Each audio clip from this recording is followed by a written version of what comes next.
Hello, everyone. Welcome to the Department of Psychiatry and Behavioral Sciences Grand Rounds. My name is Joe Caramelli, and I oversee Grand Rounds for our department. So first, I'd like to say just a couple of things about the Grand Round series.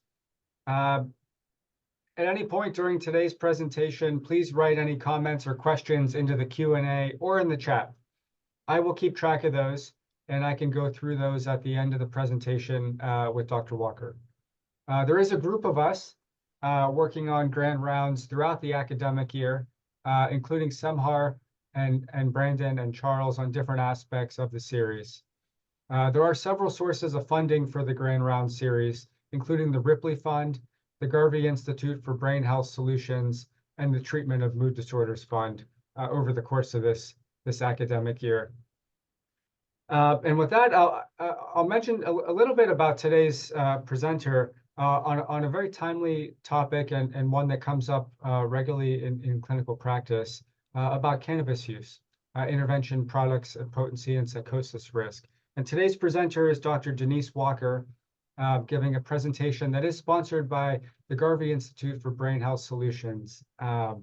So a little bit about Dr. Walker. Dr. Walker is a clinical psychologist and is at the rank of research professor in the UW School of Social Work, and has been on faculty at the University of Washington for about 20 years after having completed postdoctoral training in the Department of Psychiatry and Behavioral Sciences. Dr. Walker directs the Innovative Programs Research Group, and a main area of her research expertise is on the development and evaluation of interventions for cannabis use disorders in adults and adolescents. Typically using brief interventions such as motivational enhancement therapy or longer courses of treatment such as the motivational enhancement plus CBT. Now, Dr. Walker has been involved in development and evaluation of the Teen Marijuana Checkup, which is a school-based intervention. And for the past 4 years, Dr. Walker has been applying her research work and clinical knowledge to individuals with psychosis. And in 2023, received research funding from the Garvey Institute, and we'll hear some results from that project today. So with that, I'll stop with the introduction and turn it over to Dr. Walker. Well, thank you for having me here. Go ahead and share my screen and start the show. All right, so everybody can see that? Yes. Okay, great. All right, well, thank you again for having me. I'm going to talk about cannabis, interventions, and psychosis. But before that, I just wanted to acknowledge the folks that I've worked with in the cannabis intervention world for really my entire career. The OGs, Roger Rothman and Bob Stevens, they're actually original researchers in cannabis use treatment research and development. They're the very first studies on cannabis treatment happened here at the University of Washington with these two guys. And then the work that I've been doing lately with psychosis and applying what we know about cannabis intervention to that population are those lovely individuals on the bottom, including your colleague, Maria Monroe DeVita, and folks from the School of Social Work, Brian Petros, and University of Maryland, Melanie Bennett. Also want to just say quickly that a lot of our work has been funded over the years by NIDA. The psychosis research has been funded by the Royalty Research Fund here at UW and also the Garvey Institute. Okay, so I thought I had an overview slide, but I will tell you what I have on the agenda for today. First, I want to talk about basically products and potency, what you should kind of know about the retail market and how cannabis has changed over the years. Then I'll talk a little bit about, it's going to be pretty high level, but about intervention and what we know kind of works based on the evidence from the literature. And then lastly, we'll talk about cannabis and psychosis, so the risks around that, and I'll share some of my newest fundings from the Garvey pilot study. But first, let's go into Cannabis 101. What are we talking about when we talk about cannabis? Well, The cannabis plant includes over 100 cannabinoids. The one that seems to be the most popular to talk about again is, delta 9 tetrahydrocannabinol, the one that we kind of think of as the one that gets us high or that it has the psychoactive properties. Another cannabinoid that is very popular and studied pretty often is cannabidiol or CBD. Um, that's a cannabinoid that you're seeing all over the place in supermarkets and drugstores as a product of the 2018 Farm Bill that was passed, authorizing the production of hemp. And then I'll just give you hit on some newer products that are coming out really as a follow up from that Farm Bill legislation. Delta 8, Delta 10's on the market now too. There are other ones it's hard to keep up. Okay. Oh, well, here's my cannabis overview, my talk overview. Okay, so Delta 9 THC. When voters passed legislation legalizing retail cannabis in 2012 in Washington state, I think they were thinking about the plant, the flower, the OG kind of, here we go, cannabis, weed. And we did get that. And it still continues to be highly popular as far as a product. But in addition, there was a proliferation of additional products and are a lot of different products available on the market. Cannabis inhalation continues to be the most popular method of administration. And here we see a number of different products, newer products that are available. So in addition to sort of, the stereotypical joint and blunt flower kinds of products, you also see things like e-cig, liquid, tinctures, and then dab concentrates, so butter, shatter, those kinds of things. Those were all available for inhalation. Eating cannabis, edibles are also really popular, and you can get products in a lot of different things. Of course, you can get, again, stereotypical brownie, but it's available in cookies and candies and gummies and Twinkies and even beverages. So I've seen these soda-like or energy beverages, coffee, Keurig cups. You can get cannabis in edible form in a lot of different ways. To note here, a dose of cannabis, a standard dose, varies by state. In Washington state, it's 10 milligrams of THC, and a product cannot contain more than 10 doses of THC in a single cookie or drink or product. It can contain less, but it can't contain more than that. But I have seen beverages that contain 100 milligrams of THC. The other kind of administration, area is this, the topicals, the balms, the lotions, there's bath products, transdermals. So getting THC through your skin. These are less studied. We don't know about really, the bioavailability. We do know some about the bioavailability of THC. It's less than, for example, CBD, but these topicals and lotions and balms and things are bath products are highly understudied. We don't really know what kind of an effect they have on people. Transdermals are basically like a nicotine patch. So it does get, THC into your system. I think one of the more interesting or creative things are the suppositories. So you have THC suppositories that can be used rectally or vaginally. And I just highlight that. Of course, those definitely get you high. And I highlight that just because I think it really epitomizes the idea that cannabis really is everywhere. In addition to a ton of different types of products that are available to the consumer now in retail states, there are also more devices and ways to administer cannabis. So prior to legalization, we would hear about bongs. We'd even hear about the volcano vaporizer rarely, but sometimes people were using that as a more healthy way to consume their cannabis, or if they were, medically oriented and really we're using it for a particular medical condition. There's also just a ton of different newer devices, the vape pens, the dab pens, the dab rigs. There are just more than we had seen prior to legalization. What is dabbing? You've probably heard of it, but it's a way to use a high concentration of THC and get a lot into your system very quickly. It works basically similar to a bong in that it's a vaporization method, but it's kind of a different process in that it uses a blowtorch or some type of heat mechanism to heat up a nail. They use a dabber or scalpel to pick up a chunk of concentrate. You drop that concentrate onto the hot nail and inhale, and it induces a huge dose of very potent THC into your system rapidly. So dabbing results in the most potent high. Dabbing and vaping are both vaporization methods.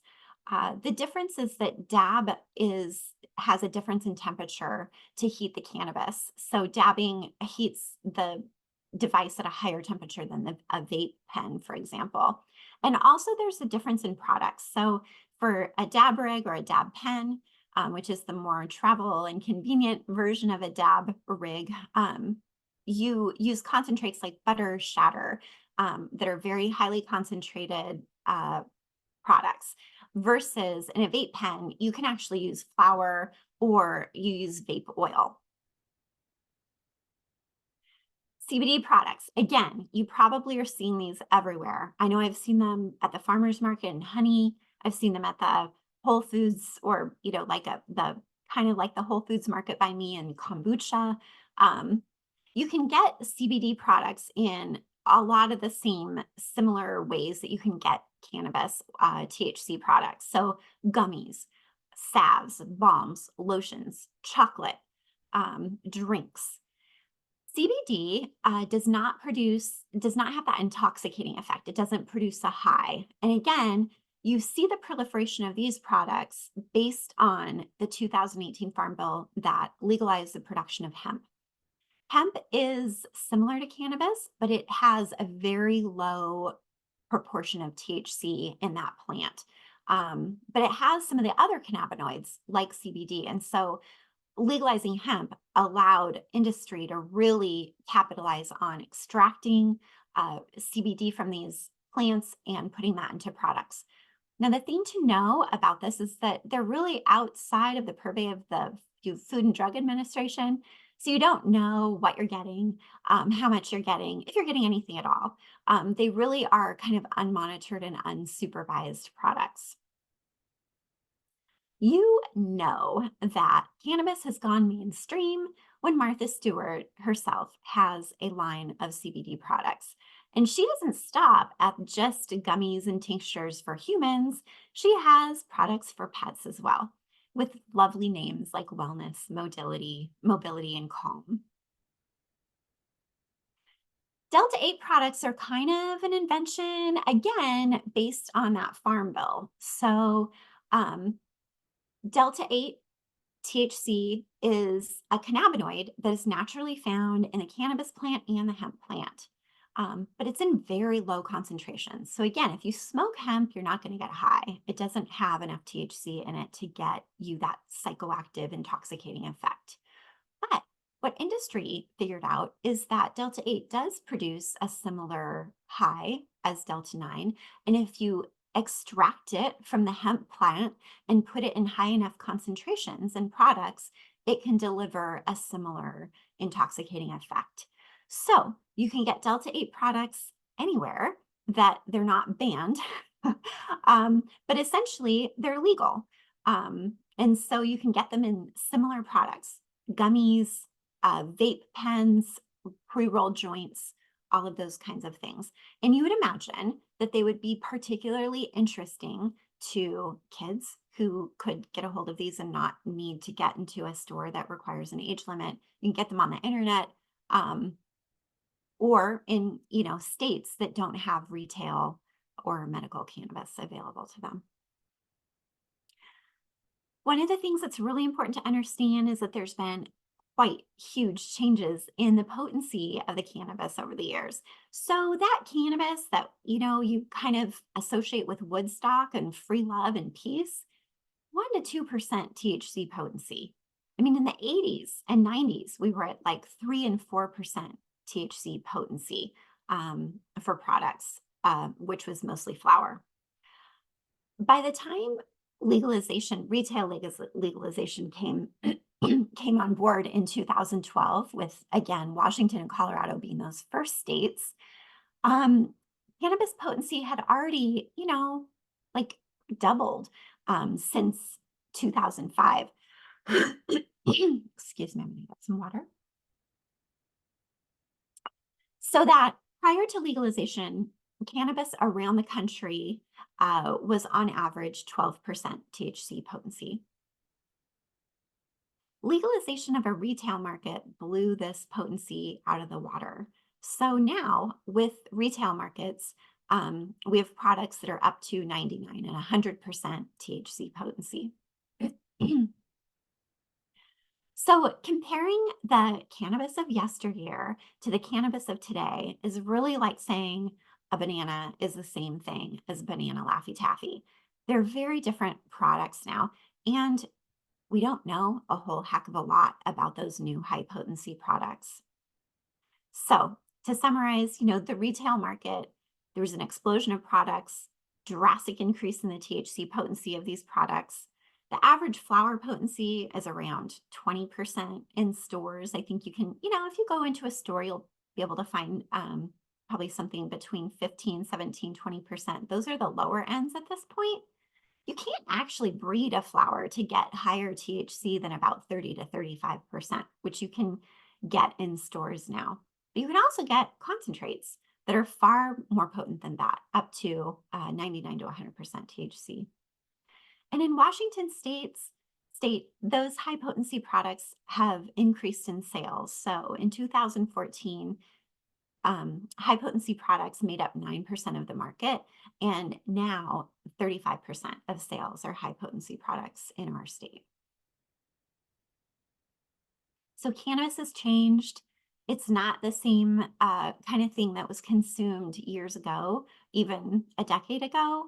Um, High THC was considered in a lot of the literature. When I talk about high potency THC, cannabis was considered high potency THC if it was above 10%.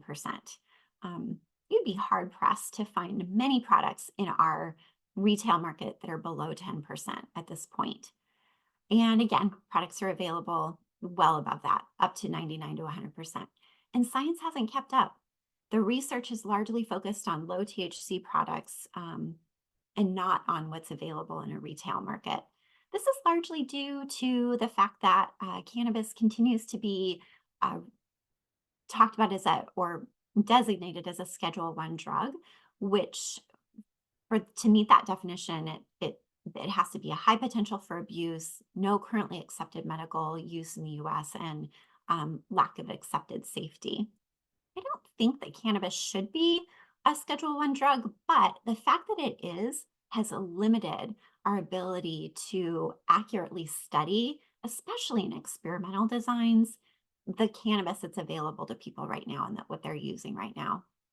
There's also additional challenges to studying cannabis. So when you look at the literature, it's it sometimes it's hard to understand it in part because we have lack of precise cannabis data. Assessment of cannabis is a crap show, really. We don't have a lot of really good uh, ways of standardizing dose, or even recording absorption in the bloodstream, or even intoxication level or impairment level. The literature also, struggles to isolate the impacts of cannabis versus other substances like tobacco, because those populations oftentimes are using both things. And again, the vast variety of ways that people can administer cannabis leads to differential absorption and impairment. And we don't really have a standardized dose of, when you ask your clients and your patients, how much cannabis do you use? You know, you'll get all sorts of different answers, and we don't really know how much they're getting. It's very different than, for example, alcohol that has a very standardized dose. The one exception is the edibles. If they're getting from a store, it's not always the rule of thumb that those products and their labeling is 100% accurate, but it comes way closer to standardizing dose. So, what about high potency THC? Um, what we do know about high potency THC at this point is that it's related to a number of problematic outcomes, including an increased risk for addiction or the development of a cannabis use disorder, increased risk for the development of psychotic disorder like schizophrenia, and I'll talk about that more in that third part of the talk. Um, and adolescents are particularly vulnerable to the effects of high potency THC. So, high potency THC for adolescents is, uh, again, associated with increased risk of cannabis use disorder, but also mental health disorders such as depression and suicide, um, and bipolar, and it impairs brain development. It's not great for outcomes, and it's not great for public health. The other thing that we're noticing about cannabis is this whole cannabis hyperemesis syndrome. It's basically just constant vomiting. And what we have seen is that this is problematic because it's expensive. The folks who experience this are oftentimes frequenting the emergency rooms. Often they're undergoing expensive tests and evaluations. The cyclic vomiting here, the cannabis hyperemesis, is unrelieved by traditional cyclic vomiting medications. And patients report temporary relief found in these frequent hot showers. But other than that and abstinence, the only way to relieve that hyperemesis is really abstinence. In Colorado, there was some really good research recently that was done that found an increase in vomiting related healthcare visits post legalization. So they looked pre and post and found that those have significantly increased with time.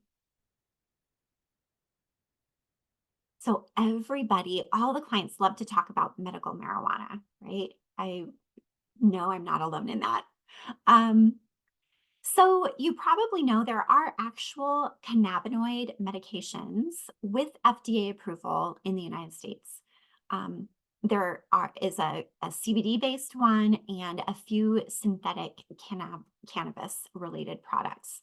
The cannabis plant is not FDA approved. So Epidiolex is that one that had a lot of attention in the early 2000s to treat pediatric seizure disorders. So this is something that has FDA approval. It's really high dosage of CBD, and it has been approved and it seems to be effective for some very rare pediatric and other seizure disorders. Then there's synthetic THC products, mainly dronabinol and nabilone. These both have been FDA approved to treat nausea and vomiting and cancer, and anorexia and wasting and HIV. This is an example of the different conditions that are approved in various states for medical conditions for cannabis. So as you can see, there this list is very different than what is approved for FDA medications, of course. And on this list, the far majority of these conditions don't have clear empirical support to treat these conditions with cannabis. Now, again, um, some of that may be due to the fact that we have not been able to adequately test cannabis in the way patients are using it. But just to know, there really is not a ton of evidence for many of these disorders with that cannabis can improve. Okay, so in summary for this section, define your terms. Cannabis means a lot of things. So when you're talking to people about cannabis, make sure that you're really clarifying what they mean and what they're using. It could be a lot of different things. Um, Retail cannabis has increased product variety and methods of use. This is not your grandma's cannabis. The average THC potency is much higher than it was back when we were kids. And of course, cannabis is addictive. These high potency cannabis products, which is almost entirely our market now, increases the risk for some pretty important and devastating things, including schizophrenia, cannabis use disorder, and has effects on our vulnerable populations, especially adolescents. So the other thing is cannabis has research to support its use for nausea, anorexia, and wasting, some seizure disorders.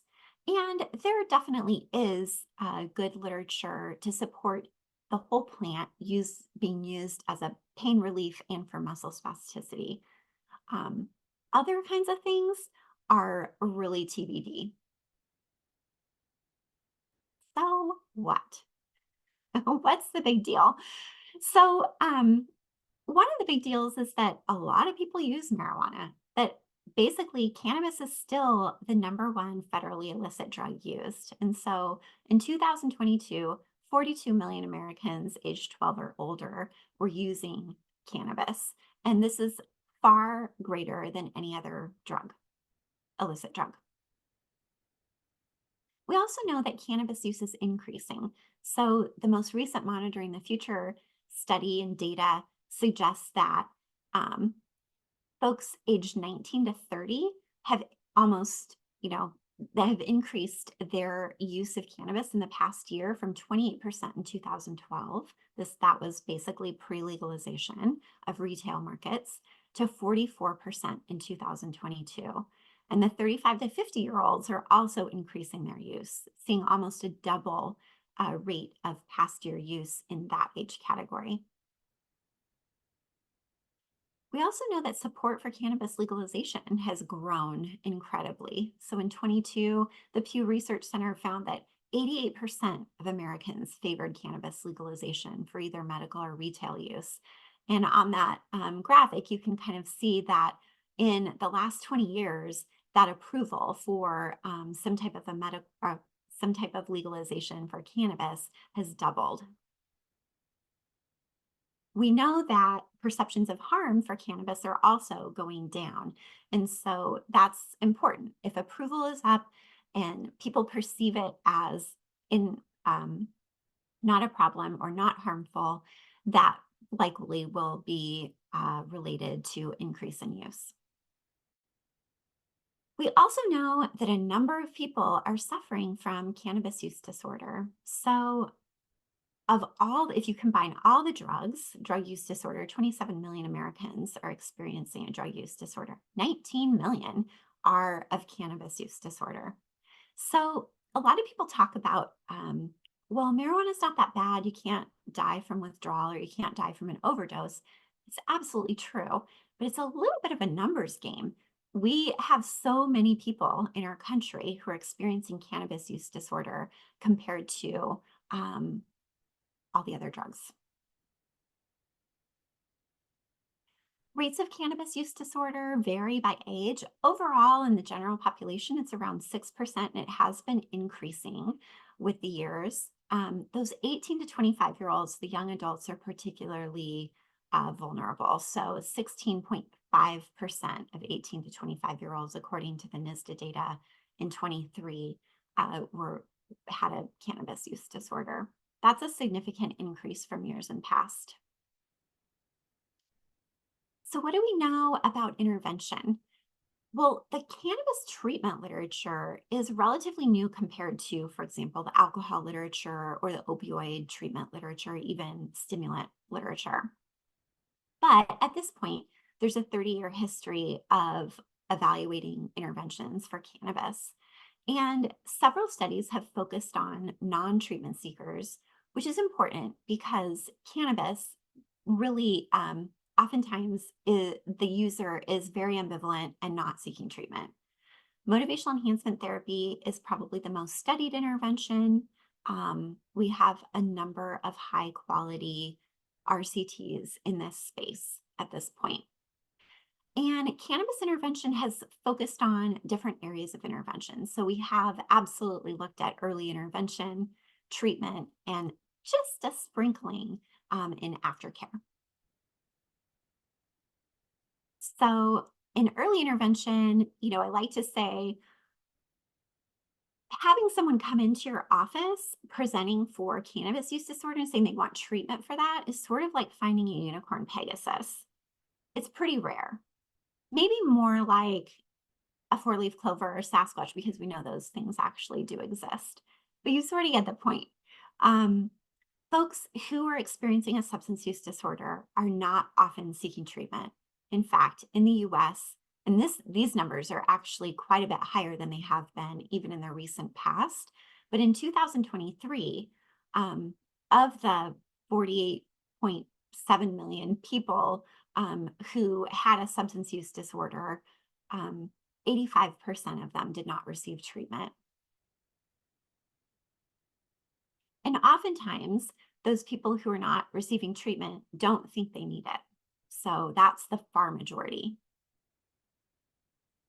I think this really suggests that we need to develop and market interventions that reach more people, the people who aren't necessarily presenting for treatment, and that these interventions need to increase motivation for change and encourage treatment entry when appropriate. The checkup model is a type of intervention that really proactively is interested in attracting and advertising to the people who are not seeking treatment, but might have some questions or concerns about their use. So it actively goes after that far majority of substance use disorder clients who aren't seeking treatment, and it tries to break down any barriers to participation that it can. So it's advertised as an opportunity to talk. It's not advertised as treatment. It's non-judgmental, individual, personalized session. The motivational enhancement therapy intervention is used within this model, and it's confidential or anonymous. And we also try to make it convenient for people to participate. So many of our checkup studies have occurred over the phone, way before that was kind of a thing for COVID.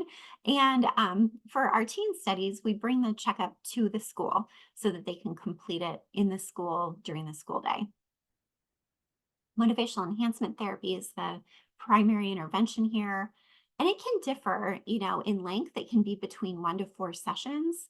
It can be delivered in person, over the phone, or via the computer. So there are computerized adaptations of MET sessions.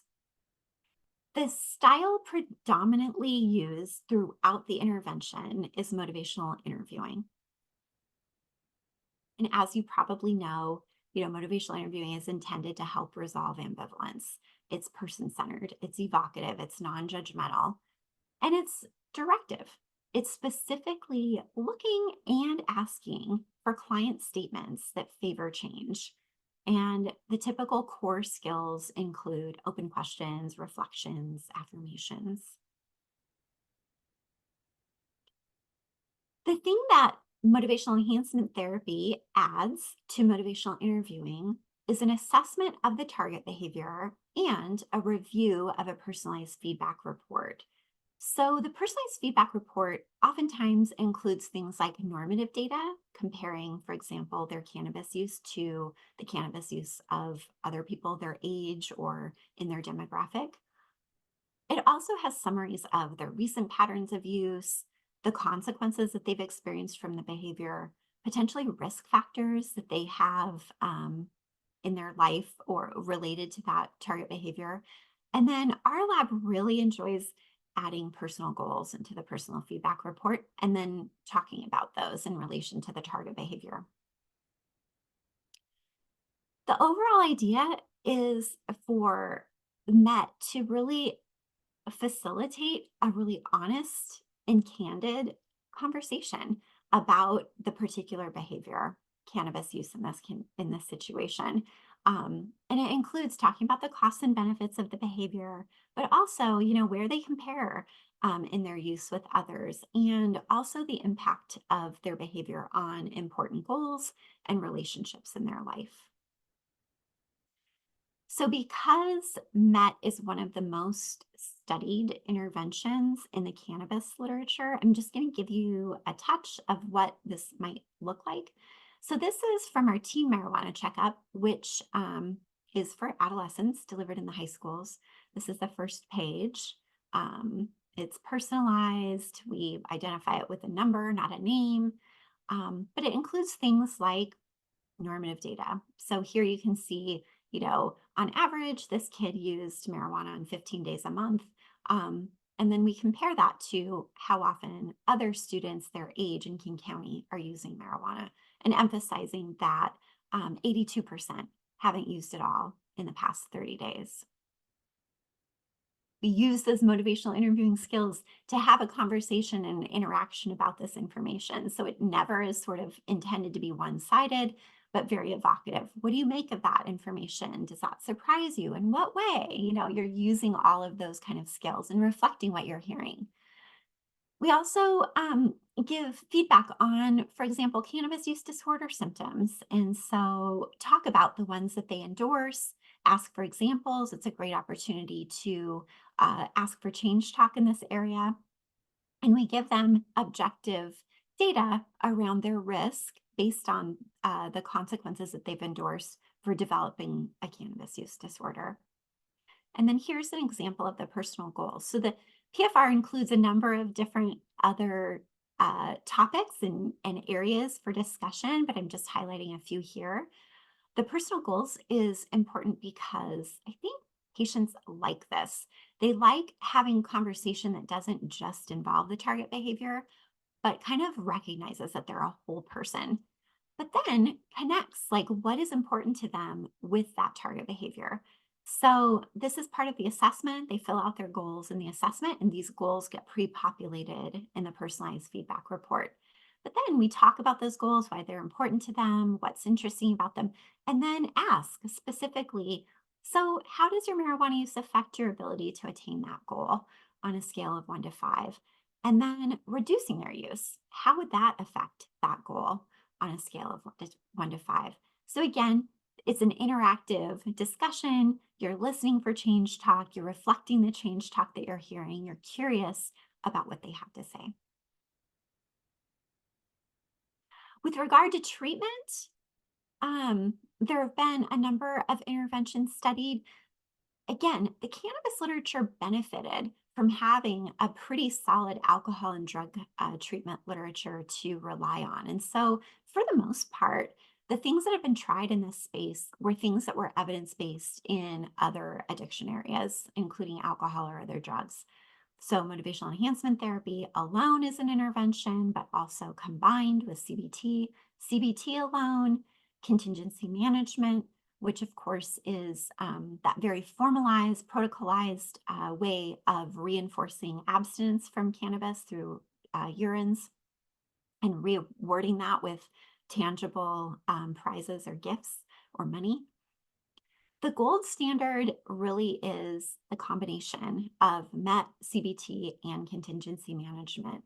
But MET and CBT have, do well on their own if you're not able to institute something as rigorous as a contingency management plan and protocol with your clients. We've also adapted the MET CBT CM protocol for computers so that, in that with the idea that it would increase access and decrease, barriers to participating in treatment, evidence-based treatment. And we found in that study that it actually performs pretty well, just as similar to in-person MET CBT. When you look at the adolescent literature, you see a lot of the same players. MET and CBT are there widely, combinations, contingency management. But then you also see a number of family therapies that have shown evidence for their use as well. Multidimensional family therapy, functional family therapy, a few others, or in combination of behavioral treatments. The nice thing about both the adult and the adolescent literature is that now we have both US and international randomized controlled trials of some of these interventions, including CBT and MET and multidimensional family therapy. So it increases our confidence that they can make an impact in helping people reduce their use. Again, just going to highlight motivational enhancement therapy here, in part because it's just the most studied intervention in this space, because it's been used pre-treatment in those checkup models or in opportunistic settings like primary care. It's also been used as a treatment on its own or in combination with others. And I've tested it as a maintenance or aftercare intervention following treatment to try to increase gains from treatment, maintain those gains. So, to summarize the treatment literature, or the psychosocial treatment literature, there are a number of effective treatments for cannabis use disorder.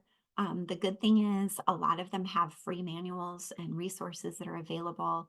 And if you're serving folks who are experiencing substance use disorder, you likely have a lot of those skills already and are using them because they're similar evidence based approaches to other drugs. There continue to be margins for improvement. I will not lie. The abstinence rates are low for these treatments and for marijuana or cannabis generally. So there is definite room for improvement, and we still need to be figuring out how to improve that nut, I guess, rather than crack it. But treatment only captures a small minority of the people who are using heavily and problematically. And so I think, cannabis use interventions need to address motivation to respond to the full spectrum of the population. And alternatives need to be available to promote self referral to brief interventions, even if people are maybe thinking or questioning their use, but not necessarily ready to sign up for treatment. So, what about medications? We have a number of psychosocial treatments, but they're kind of expensive and hard to, intensive to implement. It would be great if we had some medications to offer folks to treat cannabis use disorder. There have been probably 25 to 30 medication trials for cannabis use disorder now. Most of them are smaller pilot trials, and they've studied a number of different drugs. So they've looked at agonists like drugs, so basically substitutes for cannabis, some of those synthetic THC products that we talked about earlier, antagonists or medications that block the effect of the THC, so blocking at the CB1 receptor, blocking the high. They have looked at medications targeting specific withdrawal symptoms because we know that withdrawal is oftentimes pointed to as a reason for treatment dropout. This is basically what people experience in cannabis withdrawal. And so there have been a number of studies that have tried to address these particular symptoms. There have also been medications that block opioid receptors that interact with the CB1 receptors where THC is really active. So trying to decrease the positive effects of cannabis. And then we see medications targeting comorbid psychiatric conditions like ADHD, depression, psychosis, or comorbid symptoms like sleep. Don't normally do this, but this particular drug is sort of creating a little bit of a buzz. It's promising at this point. It's called AEF0117. Just rolls off the tongue, doesn't it? It's a CB1 partial receptor inhibitor.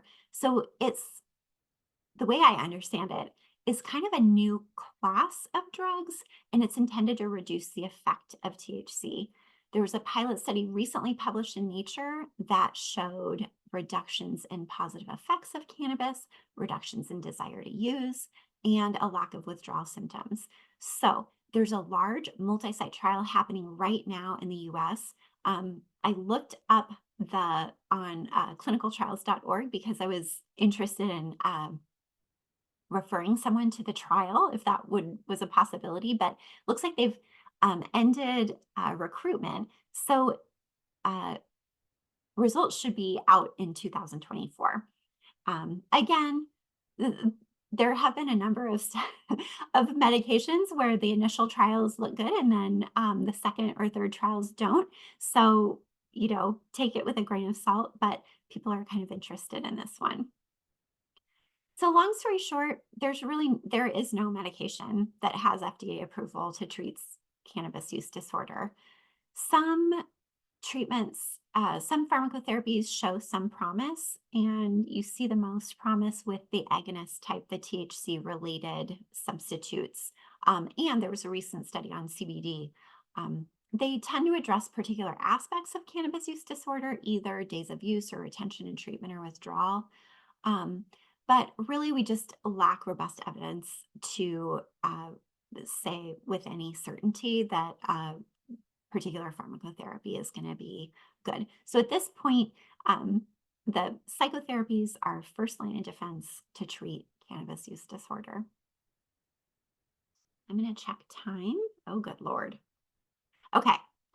So, cannabis and psychosis. Again, talking about delta 9 THC's impact on this. Um, we know that we have a fair number of folks in our country that are suffering from schizophrenia, and that people experience their first episode before the age of 25 for the most part. We also know that cannabis is popular among folks experiencing psychosis, that 35 to 45% of people use. We also note that a large number of folks meet criteria for cannabis use disorders. So young adults with psychosis, specifically 1 in 4, and that's larger than the general population of folks. So cannabis impacts psychosis in two huge ways. First, it increases the risk for the development of psychosis and schizophrenia. We have, for the sake of time, I'm going to let you trust me that we have a lot of really good studies, longitudinal and cross-sectional studies, both in the US and international, that have shown that cannabis use increases risk for the development of schizophrenia. And some of those studies even show without any genetic predisposition to schizophrenia. There have also US and international studies that have shown an increase in the prevalence of psychotic disorders as THC potency has increased over time. We know that cannabis use lowers the age of onset of psychosis. And the things that we see are the most risky behaviors are using it frequently, using high potency THC, and using in youth or young adulthood. Those are the things that really increase risk of development of psychosis. We also know that cannabis affects people with psychotic disorders and their treatment outcomes on a host of treatment outcomes. If you have psychosis or a psychotic disorder and you use cannabis, you're at risk for all of these things. Lower functioning as far as treatment outcomes, decreased medication compliance, lower medication effectiveness, increases in positive and negative psychosis symptoms, and increased hospitalization. In layman's terms, this is bad news bears. What's hopeful is that we have there are studies that show that folks who experience early psychosis and are using cannabis who stop prior to or when they enter an early psychosis program have just as good, if not better, outcomes as those folks who never used. And the folks who continue to use cannabis, again, bad news bears. We know schizophrenia has no cure. It's a lifelong and debilitating condition. Many people who have schizophrenia are state dependent for most of their lives. And relapse is associated with even poor functional and psychosocial outcomes. Rehospitalization, when people have to go back into the hospital because they're having a relapse in psychosis, it's costly. It's estimated to cost over $37 billion in the US every year. And what experts say is that cannabis is the biggest preventable cause of psychosis relapse. So there's a huge need for developing evidence-based interventions for this population. And we know that providers are asking for help to intervene with their young adults with psychosis. We got royalty research funding, I think in 2021, to start doing qualitative data, trying to figure out how to inform the development and adaptation of cannabis intervention in this population. We were interested in an individual intervention for the young adults, but also a skills training intervention for family members of the young adults who are oftentimes involved in their care. We asked what facilitated and what got in the way of talking about cannabis in these situations. And we had three stakeholder groups involved in these focus groups: people with lived experience, young adults who had psychosis who were using cannabis regularly, providers of young adults with psychosis, and then family members.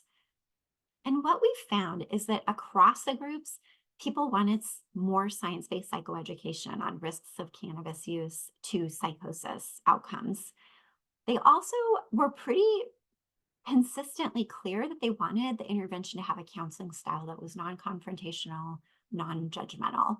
Um, and the young adults themselves really kind of emphasized that they wanted options for harm reduction because many could see the benefit of quitting, but maybe didn't want to. That led to us obtaining funding from the Garvey Institute for Brain Health Solutions and to do a pilot study adapting motivational enhancement therapy for young adults with psychosis. So, the basic model of this pilot study was we engaged a stakeholder advisory board that included young adults with lived experience, family members, and providers. We adapted the intervention and we piloted it with young adults to assess acceptability and feasibility of the intervention. So we chose motivational enhancement therapy again because it's an evidence-based intervention, but it also lended itself well to the adaptations that were requested in our earlier trial.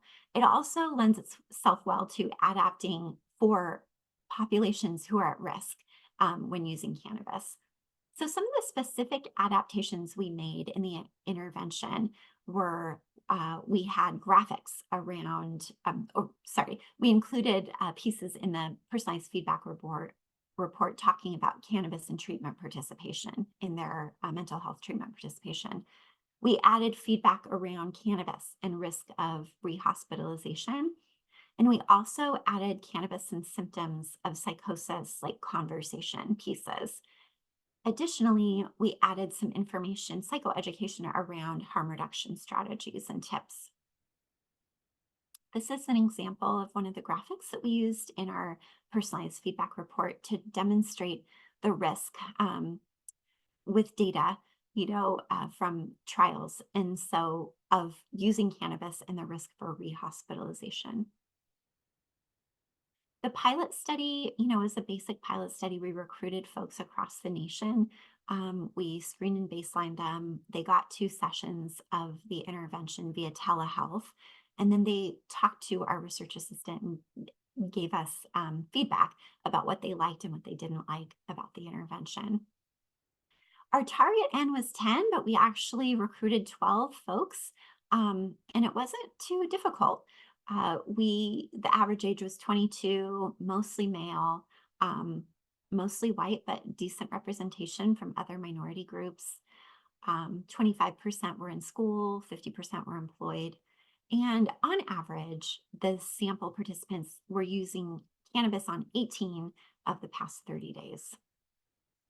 What we found was that the intervention was pretty acceptable, that 100% completed session 1, 92% completed session 2. The average ratings on the patient satisfaction questions were a little above moderately helpful, kind of inching towards extremely. And the checkup overall, the intervention overall, was rated at 4.36 on that 5-point scale, so above moderately helpful. 100% of our participants said they would recommend the checkup, and 100% said they would retain the psychosis-related feedback within the personalized feedback report. So to give you an idea of some of the comments we heard about the checkup overall, I didn't see any cons with my marijuana use, and I didn't see anything negative about it in the beginning of the study. And then towards the end, after we started talking about it more and reviewing the actual statistics and data, that it kind of shifted. and I wanted to make a change. And I have been making a change. And it's actually really beneficial for me so far. That's kind of, and then we were interested in these, what parts of the personalized feedback they liked. A lot of folks talked about liking the goals section. So one person said, putting my goals and how well using cannabis like reflects on those and how helpful it is to those goals, because they really put into perspective that I kind of needed to slow down in order to get to the point where I wanted to get.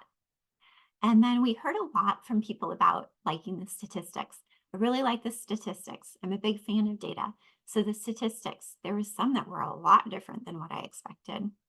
So that's some just examples of what we received as far as feedback. So cannabis can contribute to the development of psychosis. For those with psychosis, it's bad news. It predicts poor treatment outcome. We need cannabis interventions. And what we found so far is that MET may be a highly acceptable and feasible intervention for this population. Are there any questions? Thank you, Dr. Walker. 3 different domains and comprehensive information. I recognize, as we were talking before, each of these domains could really go on for half a day or longer, but a very important overview. And a couple of questions did come in. We have just a minute or two, but I wonder, a very specific question came in about the use of naltrexone, given what you had alluded to with the CB1. Are there studies that look favorable for naltrexone? For Yeah, disorder? naltrexone has been evaluated, and there needs to be more studies, but I feel like if that is something a client would be happy to take, there's no reason not to try that with clients. So there's no adverse effects, in the cannabis trials that have been studied. It just needs I think it just needs some more investigation with larger trials and more controlled trials. And then maybe an easier, maybe not necessarily easier, maybe a more straightforward question as well, perhaps not in a minute, but is there evidence or is there concern for increasing risk of psychosis, psychotic symptoms with cannabis exposure in people who are older, over age 35, 40, 50? That is a really great question, and I have not seen a lot of literature to that. The ones, the literature that is pretty clear tends to be when folks are between, adolescent and young adulthood, when their brains are kind of still developing. And it's that combination sort of youthish, plus high frequency use, plus the high potency THC, which that is, everybody's using high potency THC now. So you can just kind of in America, that's what we got. But yeah, that kind of trifecta seems to be what is really clear. And I don't think we have, I haven't seen any research that looks at the older adults and exposure. And is the risk of the use disorder also elevated in adolescents, young adults relative to older adults? Yes. Absolutely. Quite a bit. Yeah, I can't tell you it offhand because I've looked at so much research in the last few days, but these 30% of teens have a risk for developing a cannabis use disorder if they're using kind of in adolescence versus, maybe 10% in adulthood if you start in adulthood. Yeah. So I think I heard, as I understand it, that's similar to nicotine. Is that right? Where the risk is elevated earlier in life. Yeah, I think so. And those two substances are oftentimes used together. So we've done a number of studies on cannabis and tobacco use. Yeah, it makes sense. It seems like folks are attracted to both of those things. Well, Dr. Walker, we could go through other questions, other areas. I do want to keep track of the time. We're just a couple of minutes past 1 p.m. Thank you for putting up your contact information and the teen resources, checkup resources as well, which seemed, feasible and acceptable and very interesting. Hearing the preliminary results here and understanding people's experiences in the project you described at the end. Yeah. Thank you. Yeah. So guess we'll end grand rounds there for today. And again, I want to thank you, Dr. Walker, and thank you for presenting today. And we can leave it at that. So. Absolutely. Thank you.